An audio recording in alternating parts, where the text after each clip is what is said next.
Take the exit. Turn right into the drive-thru. Nope, I'm making dinner tonight. You don't have time. Josh has practice. Oh, that's right. I'll just get a salad. And fries? No, just the salad. But salad cancels fries. Salad only. Fries. Salad. Fries. Food noise isn't fair, but Mochi Health is. The affordable GLP-1 source that puts you on the road to successful weight loss. Hey, can I get the... Fries. Salad. Sorry. Learn more at joinmochi.com. Mochi members have access to licensed physicians and nutritionists. Results may vary. All right, guys, welcome to another episode of It Had to Be Said podcast, where we say out loud what you think in private. No topic is off limits. And in today's podcast, I'm going to be talking about the LGBT community. And what I'm going to be focusing on is primarily how there are certain individuals within the LGBT community that has overreached and is continuing to overreach, and how these particular groups or sections or individuals within the LGBT community could really affect the movement. All right. Now, before I start off with this podcast, I want to go ahead and say that I have nothing against anyone in the LGBT community. You have the right to be gay, lesbian, trans.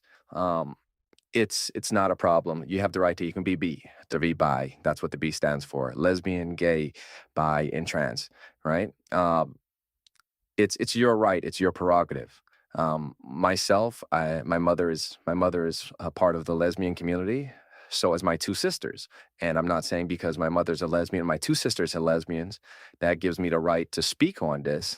But I just want to express my personal point of views on it and things that I see happening.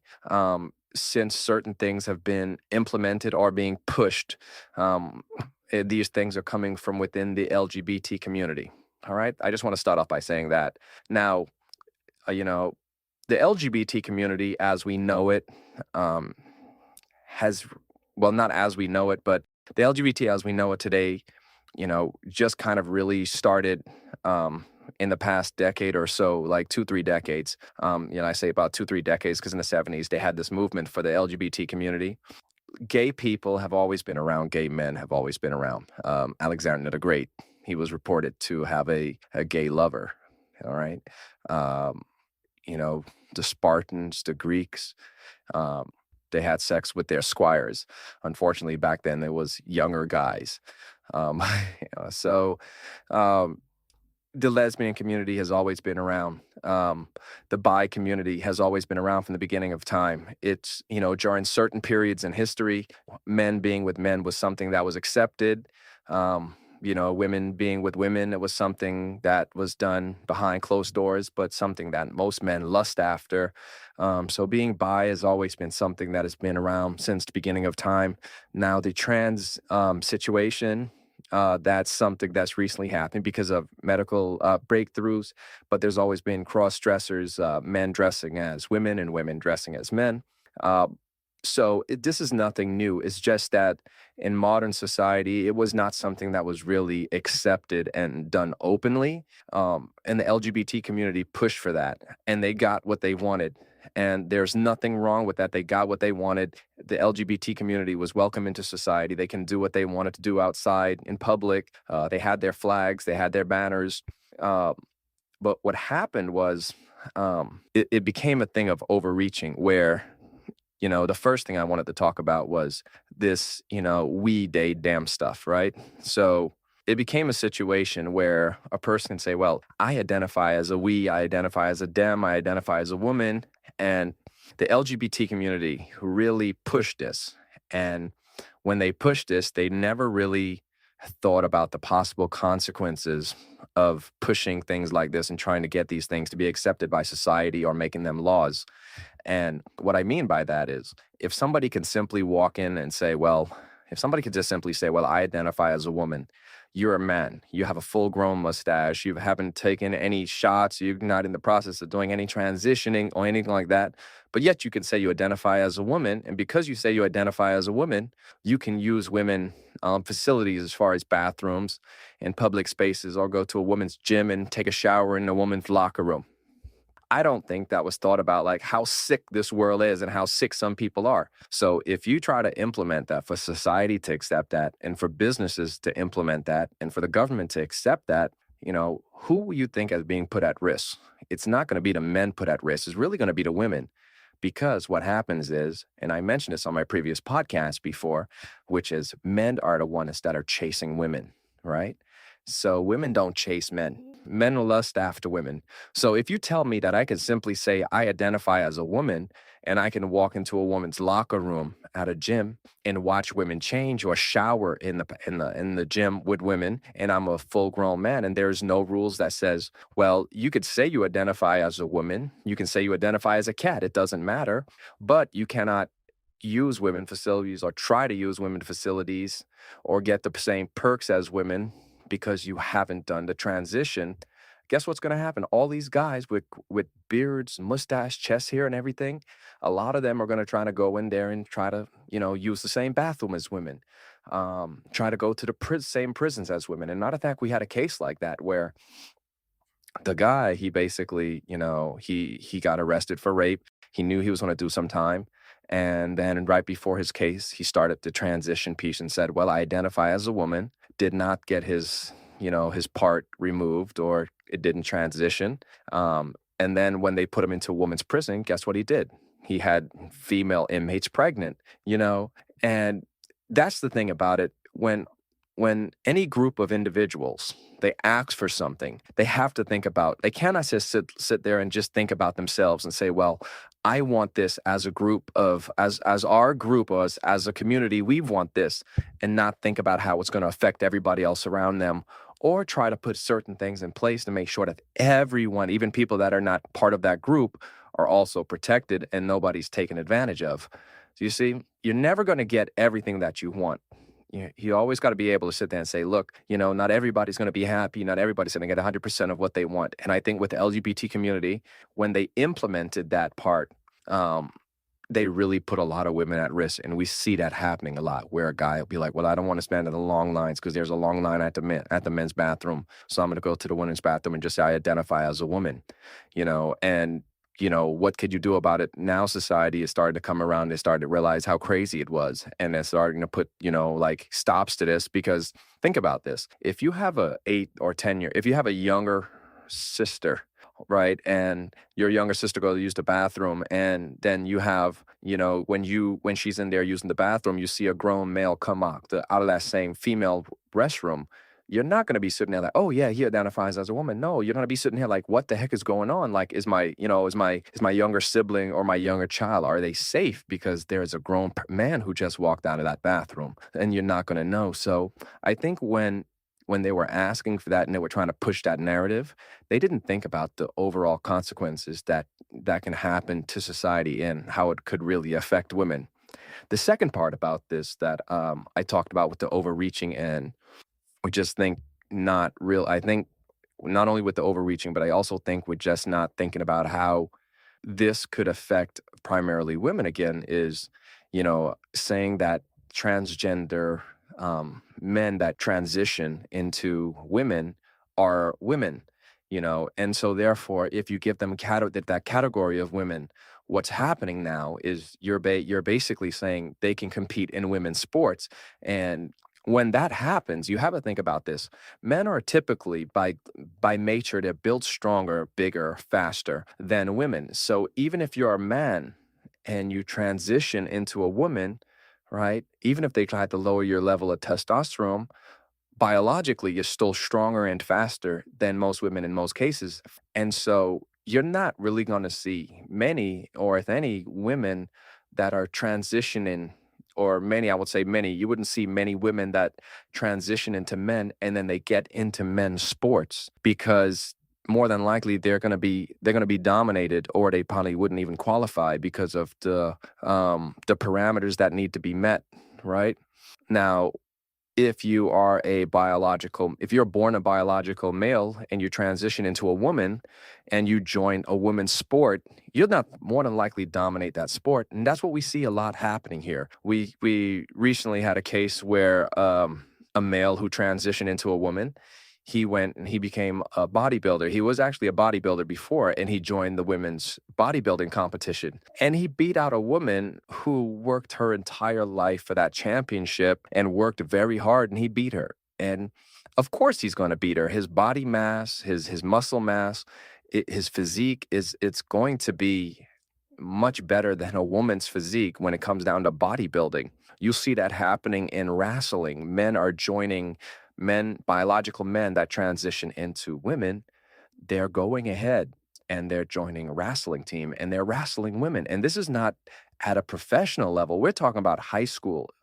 We're talking about in high school, and and it's crazy because we're allowing, people underneath the age of 18 to transition into boys to transition into girls and girls to transition into boys. And I know a lot of people say, well, that's the best time to do it because their testosterone or, the women haven't, they haven't fully developed. So it's easier for them to transition and they have to take less shots. So it's easier to do it when they're young. But, you know, you have to be 18 before you're considered an adult, right? So how is it that if you're under the age of 18, you cannot make certain decisions for yourself financially and do certain things for yourself, but yet, we're allowing young people who don't know any better to go ahead and make decent life-changing, life-affecting, and life-changing decisions.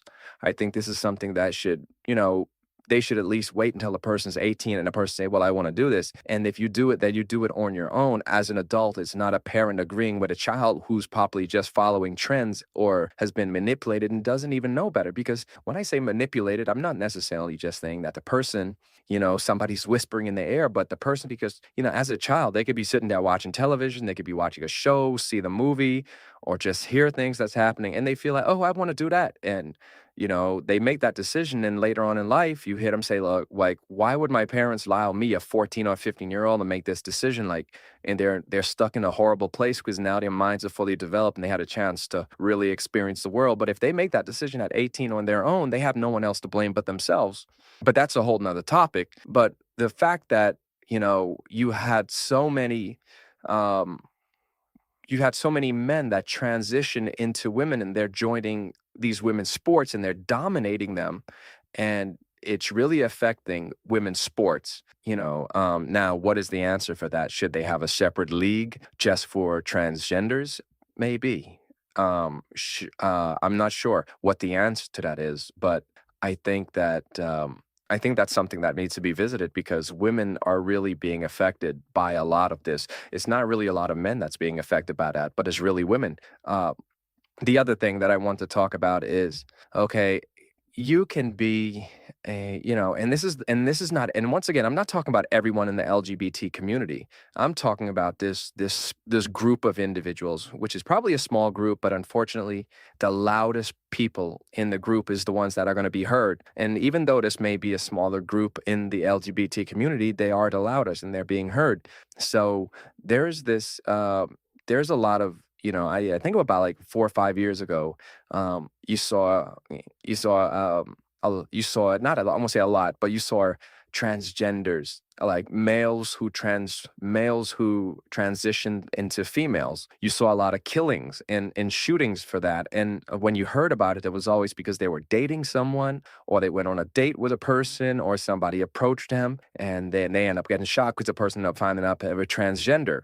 And I'm not saying that it's a right, and I'm justifying it, but you have to understand from, a male's point of view and from a female's point of view. A woman who is supposedly straight, she can kiss a woman, she could sleep with a woman and said, you know what? I tried it, I experimented with it, and, it wasn't for me. And she just goes back to being with guys. Nobody judges her. Nobody said, "Oh, you're gay. You're a lesbian. You're bi or whatever." No, it was just a phase or something she tried. But for males, it's different. Okay, and for males, it's different. It's kind of like you can't be a male and say, "Well, oh, I tried sleeping with another person, with another dude, and everything was, and it was just a phase. It was something I tried, and whatever case may be." No, it's kind of like, dude, either you're gay or you're bi or you're straight. That's it. If you try being with a dude, is because you're curious about it, so you're probably bi or you're gay. So if you're a man and you're attracted to women, and here's a guy if a person was born a biological male and then he transitions into a woman, and you're not into that. You're not into trans, because there are a group of men that are into trans, and you're not into trans, you're not into men, you're into women, biological women, and you meet someone and the person basically is like, you start dating the person, you sleep with the person, you do whatever, and then the person comes out of the closet and say, well, I'm trans. Somebody can care about you and love you, but they're loving you or caring about you based off of a lie. And some people, they do snap. And the fact that I think there are certain individuals within the trans community that are like, no, you just should accept us and love is love. Yes, love is love, but nobody has to accept that because you've basically lied to someone and tricked somebody into being into a relationship with a type of person that they're not into. And that's what it is. I think when you look at places like Thailand or the Philippines where they talk and they say, lady boys, and, even if it's a girl, and they call them lady boys because they're boys who are born, they're born biological males and then they transition into women. Some of them, lose their genitalia. Some of them, they keep it. But even then, they still, on their license, it still says, male. And even then, they still consider themselves ladyboys because it's kind of like this thing of transparency. They understand like there's somebody out there that's for them. There's a person who's into trans or somebody who's into ladyboys, and that's the person they want to be with. They're not going to try to trick someone into being with them. And they know that that person is not necessarily into trans or into ladyboys. So I think that's one of those things where the trans community really needs to educate the members of their group or the members of the community and explain to them, look, don't try to, just because you're attracted to a male and you're a guy who transitioned into a woman, don't just approach any random male, or if a random male approaches you, you don't have to tell everybody that you're trans, but you have to be careful how you move and not before anything escalates. You mean that things are clear and that nobody's misunderstood. And I think that's something that's extremely important as well, you know? So the last part that I want to talk about would be the fact that we think that there are so many other genders, we, they, them, she, this and that. I think that part right there is like an overall like crazy reach because, like I talked about it earlier, anybody can just simply say, well, I'm a guy today, I'm a girl, I'm pan, I'm this, I'm that. And I think that's just crazy, okay? And I think that comes down to the fact of, people just not wanting to accept reality for what it is. There's a male gender, there's a female gender, and then you have the third one, which is a gender where some people are born with two gender organs. One is underdeveloped and one is fully developed in most cases, and then they end up choosing which one they want to keep or lose when they reach a certain age, or sometimes parents end up deciding for them. Um, but to say we are a they, them, we, this and that, I think it comes down to there's this saying that goes, how does it go? It's a saying that basically says, the world is becoming a place where smart people are being alienated because society is trying to include everyone, including the fool, and if you're trying to include the fool, that means the fool has to have a say so, or the crazy person has to have a say so, and therefore, intelligent people who know better and the smart people, they're being alienated because they're like, look, whatever the fool or the crazy person is saying is foolish or it's crazy. And why are we doing this? You're forcing a lot of intelligent and smart people to keep their mouths shut because you're trying to include people that should not have a say so in society. I'm not talking about the LGBT community. I'm talking about these crazy folks that are saying there are multiple genders. There are unlimited genders. There's the they, we, them, this and that. It's kind of like, dude, that really doesn't make any sense. That's a feeling, okay? You can't bring feeling into the government, into actual society and say, well, because you feel like you're a girl, like you're gender fluid, you can be a girl, a boy right now at this moment, and then switch over to saying, oh, I'm a girl, I'm a boy, I'm bi, I'm gay. It's got to a point where you have literally, you can find articles or stories about this where kids will go into school and saying that they identify as cats, and it's like, think about the amount of harm that you're doing to society. And you're educating a new generation of people that are saying, well, I can be whatever I want to be, even as it's an animal. I can identify as anything, as an animal, as a TV, as a whatever. And so what do you think is going to happen to society after a while You can explain to people, you can feel any kind of way. You can feel like you're a yak, you can feel like this, but society is just not going to sit there and just allow you to come in and say, well, I'm going to be a boy, a girl, gay, lesbian, a cat, or a dog whenever it's convenient for me. Think about how many people are going to take advantage of that. I saw this really funny skit where a guy went into court and they found him guilty of a crime. And he said, no, you can't find me guilty because I identify as being innocent. And this is where society is coming. This is where society has gone. And this is why I say the LGBT community, I have nothing against you guys, nothing against lesbians, gays, bis, or transgenders, but there are members within the LGBT community, like every other group, that are extremists. Until these extremists are put in place, or you calm these extremists down and you take away the microphone from them, the LGBT community is always going to run into roadblocks, and there are going to be problems with the LGBT community. Instead of moving forward and progressing, they may end up start taking steps back, and society may start looking at them and pushing back at them, and they may end up losing a lot of the achievements that they've already made within society because it's just like the Black community. They're extremists in the Black community. They're extremists in the white community, the Asian community, the Muslim community. And most of the times, those extremists are the loudest ones. So those are the ones that really represent, not represent the community, but those are the ones that become the face of the community, whether the community wants it or not.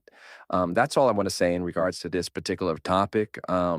Leave a comment. Let me know your thoughts on this podcast, on this particular topic, or any other topics that we have posted on our podcast. If there's a particular topic or subject you'd like for me to touch on, please message me on Instagram, YouTube, or leave a comment below on whatever platform you're listening to. We do post new podcasts every Tuesday and Thursday. And that's it, guys. Have an awesome day.